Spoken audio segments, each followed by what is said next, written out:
ابراہیم عبداللہ صاحب جو ہیں وہ فرانس کی قید سے 41 سال بعد رہا ہو گئے، اور 41 سال بعد رہا ہونے کے بعد ان کا جو پہلا الفاظ تھا، باہر نکلنے کے بعد ان سے پوچھا گیا تو انہوں نے جو پہلا جملہ کہا، اس نے کہا اسرائیل جو ہے وہ جلد از جلد تباہ اور برباد ہو جائے گا۔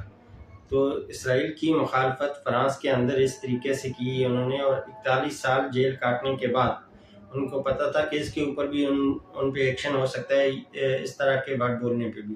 پھر بھی انہوں نے باہر نکل کر جرأت کے ساتھ اسرائیل کی مخالفت کی ہے۔ تو یہ یقیناً ان کے لیے باقی جو لوگ اسرائیل کی مخالفت کھل کر نہیں کر پا رہے، جیسے کہ ہمارے پاکستان میں ہو رہا ہے، اسرائیل کی مخالفت کھل کر نہیں کی جاتی، فلسطین کی حمایت میں فلسطینیوں کی مدد کے لیے جو کیمپ لگائے جاتے ہیں ان کیمپوں کو بند کیے جاتے ہیں، امدادی کیمپ جو ہیں ان کو بند کیا جاتا ہے۔ تو یہ ان لوگوں کے لیے ایک میسج ہے کہ بھائی ایک بندہ 41 سال جیل کاٹ کے آنے کے بعد بھی فرانس کے اندر اسرائیل کی کھل کر مخالفت کر رہا ہے۔